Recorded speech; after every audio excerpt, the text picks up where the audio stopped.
রবীন্দ্রনাথের একমাত্র ভাস্কর্য উঠছে নিলামে।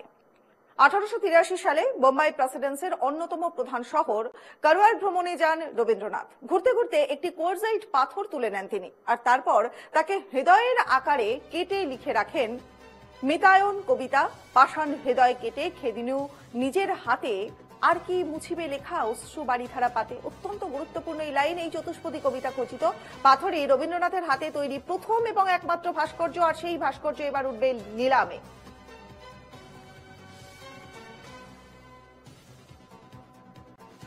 পাথর কুদে বানানো অনুপম শিল্পকৃতির নাম রাখলেন তিনি পাষাণ হৃদয়, ইংরেজিতে যার নাম দ্য হার্ট অফ স্টোন। উপহার দেন অক্ষয় চৌধুরীকে, পরে বিভিন্ন হাত ঘুরে আপাতত তা মুম্বাইতে রয়েছে, আজ নিলামে উঠতে চলেছে। নিলাম ঘরের শর্ত মেনে এই বিরল সম্পদ, যার দাম 7 কোটি থেকে 8 কোটি টাকা উঠতে পারে বলে অনুমান, যিনিই হস্তগত করুন না কেন কোনোভাবেই দেশের বাইরে যাওয়া যাবে না। আমাদের সহকর্মী শুভজিৎ প্রামাণিক সরাসরি রয়েছেন আমাদের সঙ্গে। শুভজিতের সঙ্গে কথা বলবো। শুভজিৎ, অত্যন্ত মূল্যবান এবং এক কথায় বলা চলে তো এটা একটা অমূল্য সম্পদ বাঙালির জন্য, ভারতবাসীর জন্য।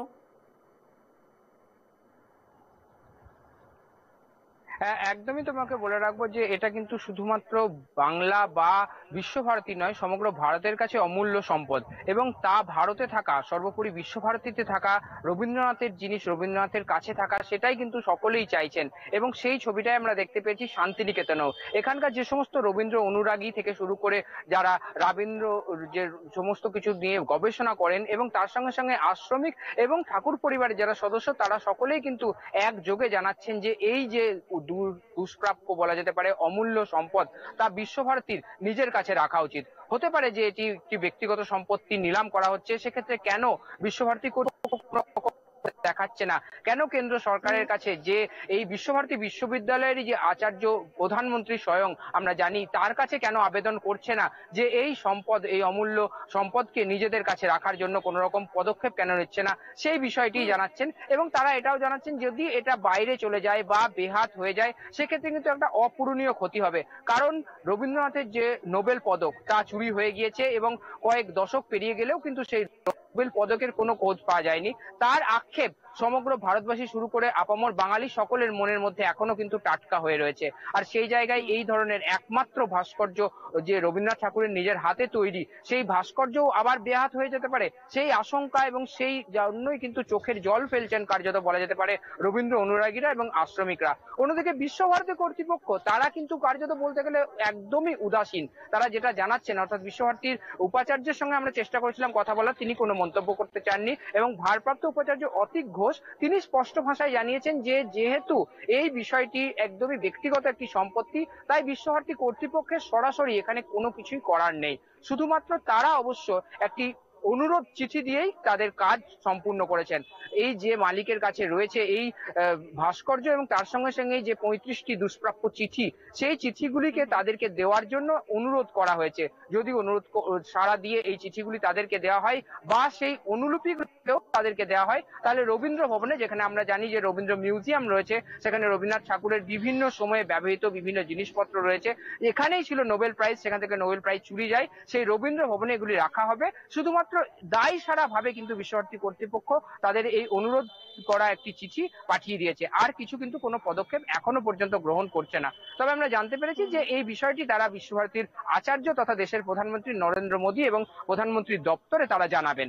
তবে এখন দেখার যে এই যে দুষ্প্রাপ্য জিনিস বা যে দুর্মূল্য এবং তার সঙ্গে সঙ্গে অতি মূল্যবান জিনিস, সেই জিনিস কি তাহলে ভারতে থাকছে নাকি বেহাত হয়ে অন্য দেশে পৌঁছে যাবে। আমাদের সঙ্গে থাকো। তুমি যে বক্তব্যগুলো বলছিলে সেগুলো একেবারেই সত্যি, যে রবীন্দ্রনাথ ঠাকুরের এমন একটা অমূল্য মূল্যবান সম্পদ সেটা নিলামে উঠছে, এটা যথেষ্ট উদ্বেগজনক।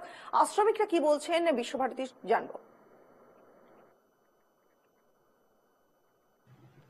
বিশ্বভারতী বা রবীন্দ্র ভবন আগে জানতো কিনা সেইটা আমার জানা নেই। আগে যদি জেনে থাকতো তাহলে এই ভাস্কর্যটা যাতে আবার রবীন্দ্র ভবনে রক্ষিত হয়, সেই চেষ্টাটা বিশ্বভারতী করলে ভালো হতো। কারণ ওটা কার কাছে যাবে, কোথা থেকে চলে যাবে, বিদেশে যাবে কি না যাবে, সেটা তো জানা নেই। রবীন্দ্র ভবনে রবীন্দ্রনাথের যা কিছু চিঠিপত্র, যা কিছু তার অঙ্কিত জিনিস বা কবিতা, যা সবই তো রক্ষিত আছে। রবীন্দ্র ভবন যদি আগে থাকতে এই জিনিসটা জেনে থাকতো, তাহলে যাতে এই ভাস্কর্যটা রবীন্দ্র ভবন সংগ্রহ করতে পারে, সেই চেষ্টাটা বিশ্বভারতী করলে ভালো করতো। তাহলে রবীন্দ্রনাথের একমাত্র যে ভাস্কর্য, সেই মূল্যটা রবীন্দ্র ভবন দিতে আরো বেশি ভালো লাগতো। এই ভাস্কর্যের সঙ্গে শুনতে পাচ্ছি যে রবীন্দ্রনাথের অনেক চিঠিও অন্যদের সংগ্রহে এখনো পর্যন্ত আছে, যেটা রবীন্দ্র ভবন নিতে পারেনি। আজ সেই চিঠি কোথায় চলে যাবে তার ঠিকানা নেই, কিন্তু রবীন্দ্র ভবনের সংগ্রহে এই সবগুলোই থাকা উচিত ছিল। না থাকলে একটা রবীন্দ্র ভবনের একটা অপূরণীয় ক্ষতিও হবে আমার মনে হয়।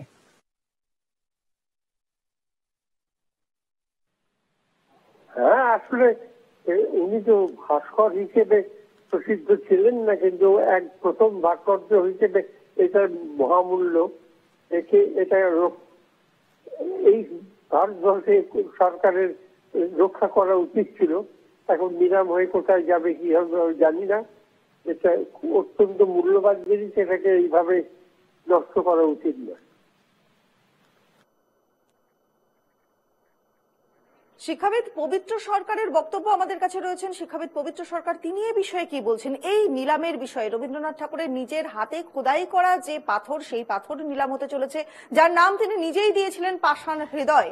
সেই পাষাণ হৃদয় এবার নিলামে উঠতে চলেছে। পবিত্র সরকার, শিক্ষাবিদ পবিত্র সরকার কি বলছেন শুনবো। তারা টাকার লোভে এটা বিক্রি করছে বুঝতেই পারছি, এবং এই ব্যাপারে আইন তাদের হাতে আছে। ধরে নিচ্ছে আইন অত বুঝি, কিন্তু এটা বিশ্বভারতীর বা রবীন্দ্র ভারতী বিশ্বভারতীর কাছে থাকা উচিত। বিশ্বভারতীরই এটা সংগ্রহ করা উচিত।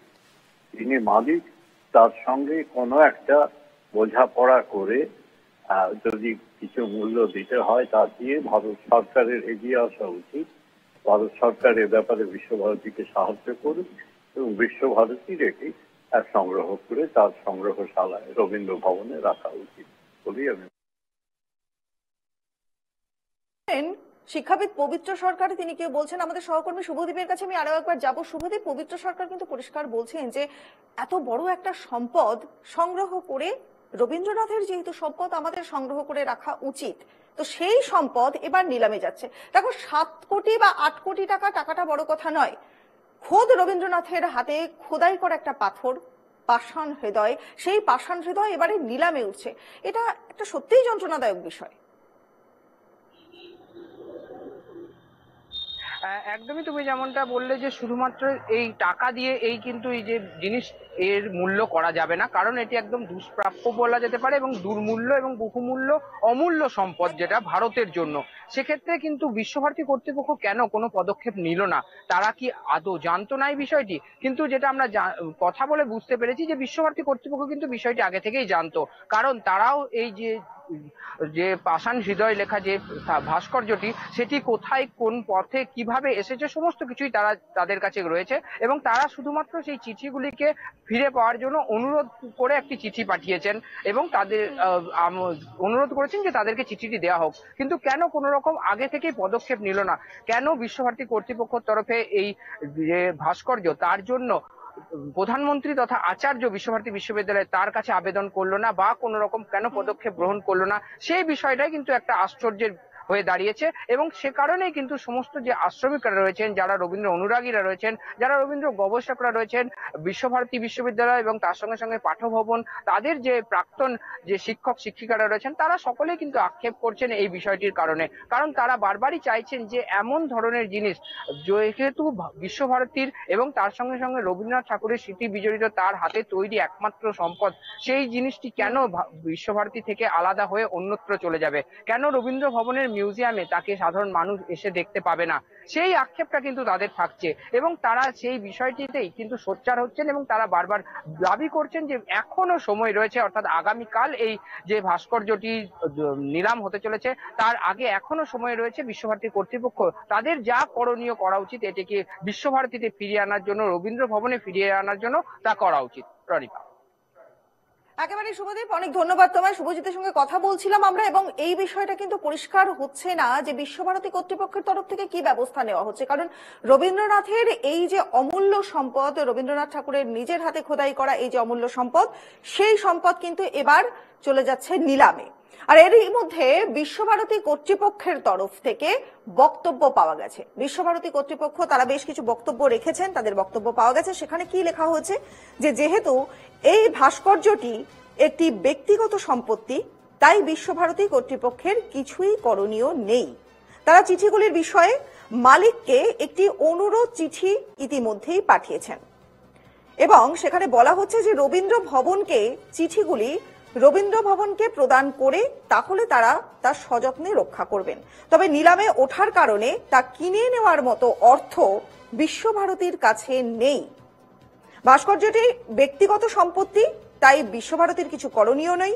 চিঠিগুলোর বিষয়ে মালিককে একটা অনুরোধের চিঠি পাঠানো হয়েছে, শুধুমাত্র একটা অনুরোধের চিঠি গেছে মালিক কর্তৃপক্ষের কাছে যে এই চিঠিগুলি যেন রাখা হয়। রবীন্দ্র ভবনকে চিঠিগুলি প্রদান করলে তা সযত্নে রাখা থাকবে, তবে নিলামে ওঠার কারণে তা কেনার কোনো অর্থ নেই। বিশ্বভারতীর কাছে সেই অর্থ নেই, তবে তারা বিষয়টি কেন্দ্রকে জানাবে। বিশ্বভারতী কর্তৃপক্ষের কাছ থেকে ঠিক এমনই বক্তব্য পাওয়া গেছে।